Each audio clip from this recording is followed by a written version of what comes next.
My mother kicked me out and went no contact with me because I talked to my grandparents, whom she had gone no contact with before I was born, and no one will tell me why.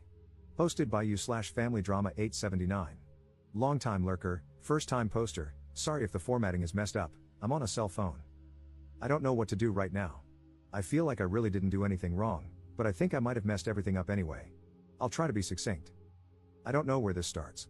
I have two younger sisters, 10 and 5. My mom has never really talked about her parents. When I first signed up for Facebook, one of the conditions was that I had to let her block them, and my uncle, and make my profile private, just for real-life friends. I think I remember us changing phone numbers when I was about 7 or 8 because bad people know it. I know they sent letters and cards on Christmas and our birthdays, but she always threw them away immediately. This year was the first year I've been away from home, and out of my mother's control, and I started receiving my letters from Grandma. Mom wasn't there to hide them or throw them away. I opened them, and I don't know what I expected, but they were just gentle well wishes, vague because she doesn't really know me, a little rambling about her garden, and $50. That was it. No fire and brimstone, no insults. It was just Grandma E. The Christmas one was the same, but with $100. I kind of wonder if there was money in all the cards my mother threw away. I don't know. I was expecting Bible quotes and pictures of terminated fetuses or something. Mom said they kicked her out when she got pregnant with me, for being pregnant. That's kind of all she's ever said about it, and it never occurred to me before to ask for more details. I know she stayed with her lifelong best friend's family, I'll call her Auntie Carol, until I was born, and she married my dad, Auntie Carol's brother, 4 years later when she was 20. That's really all I know. A few months ago, I got really bored and curious. Grandma's letters were pretty harmless and cute, and they were addressed to me. I'm an adult, I don't have to ask my mother for permission to talk to someone. I don't know why I feel so defensive, I didn't do anything wrong. I sent a message to, I'll call my mother's family Smith, Grandma Smith, and she responded within a day. She was excited to hear from me. Could we meet? She'd like to introduce me to my grandfather and uncle. I said sure, why not? Because, well, why not? They don't live that far away, which surprised me. They're about 50 miles from my school and 80 miles from home. I met them, and they were just people. We didn't have anything in common. They aren't voting for Trump, so they're not that brand of old white people. My uncle looks just like my mother but balding. It was nice to meet family I didn't know before, but it wasn't a revelation. I asked about what happened with my mother, and Grandpa Smith said they would have helped her with the baby, but she had too much pride. Later, when it was just me, Grandma Smith, and my Uncle John, Grandma Smith said it was because my mother was disrespectful and promiscuous in their house. Uncle John said they kicked her out, but both Grandma and Grandpa said she ran away to be with my dad. That was when I started feeling weird about the whole thing. I asked again in front of all of them, and then they all agreed that she ran away.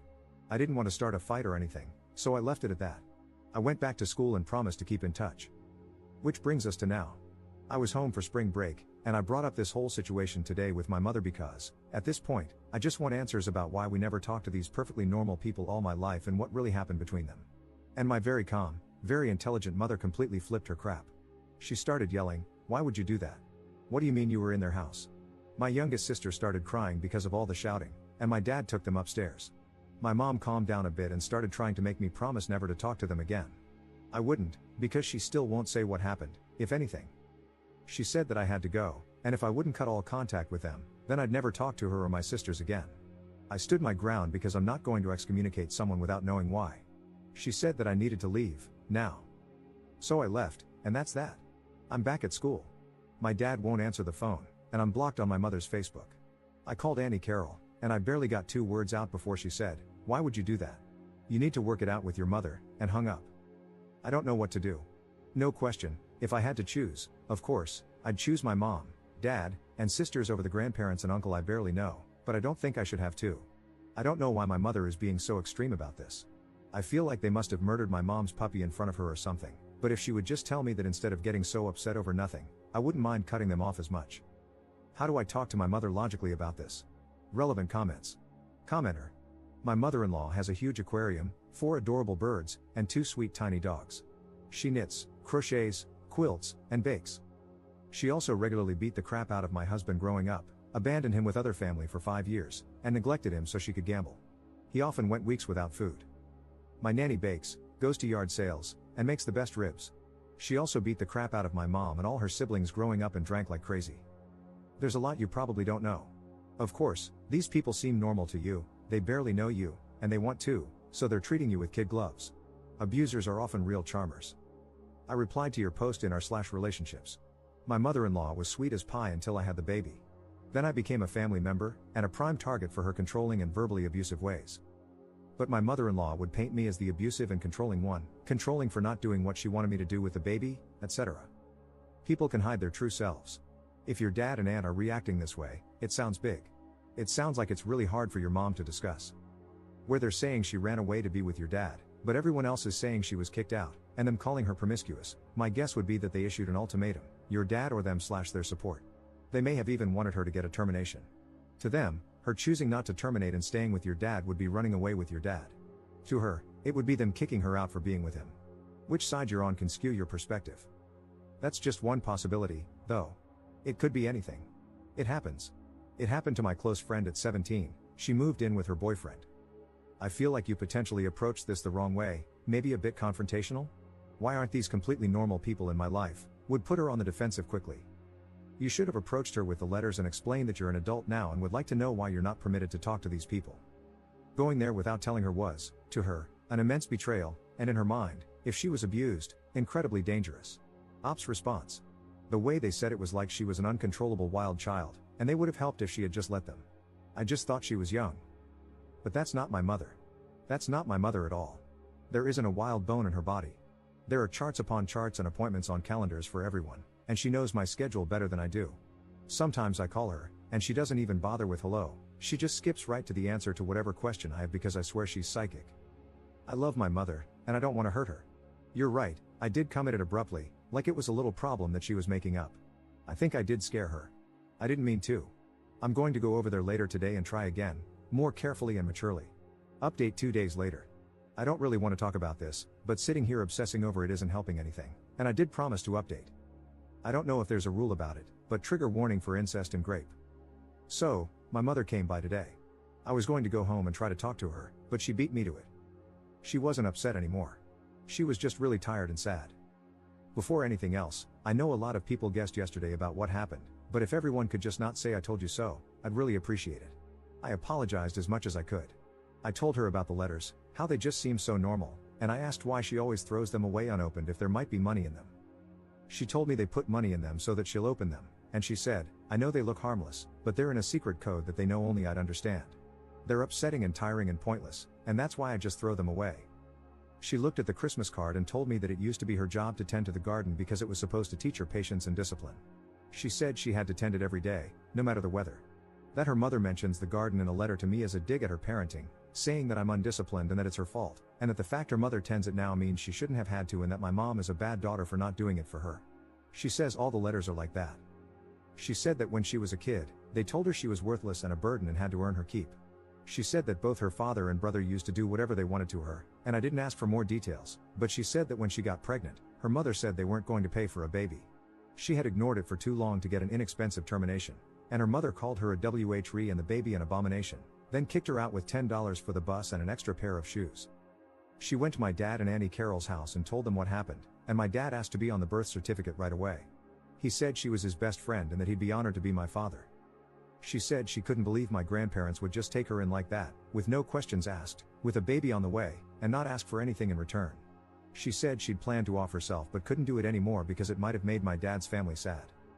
She said her family always told her she was worthless and stupid, and she decided to devote her life to proving them wrong. She says that good people do exist in the world, but if you want there to be more of them, then you have to be one too. She says she's always loved me, but she never knew what to say. So, that's what happened with my mom and her family. I wanted to know. I promised her that I'd never talk to her family ever again, and it was easy to promise because I can't think of anything I want to do less than talk to those people again. It makes me sick to think I ever thought they were nice people. She said she was sorry about the other day, but she panicked and overcorrected. Apparently, they never tried to contact her until my sister was born, and then my mother's mother got really excited about having a granddaughter and wanted shared custody or something. She said that everything they do to try to get to her is really just a way to get to my sisters. She says she doesn't really know why they are the way they are, but everything's a game to them, and the only way to win is not to play. I don't really know what to say about this either. I don't know what to do with it. I feel like everything's different now, and nothing is, too. I don't think I'm as strong as my mother is. I don't think I can make everything be normal through sheer force of will. I want everything to go back to the way it was. I don't really know what to do now. I do want to thank everyone who took the time to talk to me yesterday. Thank you for being so patient with someone who was so blind. I think this would have been so much messier without your help. I'm so sorry for what you've been through that let you know my mother better than I did, just by looking at what I said. Op commenting on a different post about his mom's family 4 months later. Dug up my throwaway for this. So, last Christmas and earlier this year on my birthday, I got a letter from my mother's biological family. All my life, my mom refused to talk about them, but she did it in such a way that I didn't really notice. It was just always that way. I knew they sent letters sometimes, and I watched her throw them away. That was normal, and I thought nothing of it. This is really hard to write, and I still feel guilty about it, but I have to help you now, just like these people helped me. I moved away from home to go to college last year. My mother's relatives, who I call the Smiths because they don't deserve to be called her family, quietly sent me a Christmas card and then a birthday card. Each had a bit of money and vague but cheery holiday/birthday greetings. No one had told them I'd moved out, which school I was going to, or what dorm room I was in. I don't know how they knew my birthday. I didn't think about any of that then. Hell, this is hard. This was never a 5-alarm situation in my house growing up. My mother never said they were dead, she just calmly made sure that none of us had any contact with them. I don't know what I thought had happened, I just never questioned it before. I'm stalling. Long story short, I got curious and contacted the Smiths, my mother's father, mother, and brother. I went to their house, the same house my mother grew up in. In my memory now, they are ominous and shadowed, with long clawed fingers and creepy glowing eyes, but I know that, really, when I went there, I thought they were so normal. And, this is funny, I got this sense of righteous superiority over my mother because I could just tell that they were ordinary people she had condemned for some petty reason. They were into sci-fi books, gardening, and telling mildly confusing stories about my mother. Oh, doesn't that just crack me up now? I visited their place and then went back to school like I hadn't cheerily walked out of the monster's den. I didn't know then that they had let me go. I didn't know then that they were using me as bait. I didn't know then that they were playing a game, and it wasn't me they were after. So I went home for spring break a couple of weeks later and, just like they'd planned, dropped a bomb on my poor mother. I did it in the middle of dinner because I am tactful and thoughtful like that. My mother, who is the calmest, most put together person you'll ever meet, started hyperventilating and talking in this high-pitched screech. We scared my little sisters, and my mother begged me, on a loop, like she couldn't do anything else until I agreed, not to go there ever again. I, of course, was steady in my knowledge that my 2 letters and 1 3-hour visit definitely trumped her 16 years of being their daughter/sister. And they'd seem so normal to me. They had a garden, after all. When I wouldn't agree never to see them again, my mother told me I had to go and not ever come back. I left and went back to school feeling wronged, very confused, and with a deep, sinking something in the pit of my stomach that I couldn't identify and tried to ignore because I was so sure I was right. I made a post here a few hours later, mostly because I wanted anonymous, impartial people on the internet to agree with me that my mother had gone way the hell overboard. Some people did think she had, but wiser folks started picking holes in everyone's stories. They started asking me why I thought I knew better than my mother, what on earth could make such a calm and rational person so afraid. They asked me, was I sure I wanted to kick this hornet's nest? The answer to that, incidentally, if I could go back in time, is hell no. Sometimes, buried family secrets are buried for a reason. I've already written a novel here, and to be honest, I'm still kind of messed up because of this whole fiasco, but the short of it is that there was physical, emotional, and SA going on in that household, and my mother only barely got out of there alive. The reason the Smiths contact us is that they are creepy creeps who play creepy games, and they want contact with my younger sisters for God knows what creepy reason. The thing, though, the whole reason I wrote this all out again, is that the Smiths, and people like them, seem normal. They fooled me, my mother's son. They fooled their neighbors, child services, my mother's childhood friends and their parents, her teachers, and school administrators. My mother's family can put on human faces that are frighteningly believable, that is their true horror. They have a secret code and double meanings and tone of voice that I have to trust my mother on. She said that her mother once said, in the middle of a party, in front of all the ladies, "Your skirt is too short," and that meant her father would be graping her that night. But no one else knew their family code, so they could say things like that with no one the wiser, and no one would ever believe her. My mother's relatives are monsters. They're monsters. They only wear human faces. Whatever reason your mother has for cutting off her monsters, take it from someone who's been there. Are you sure you want to kick this hornet's nest?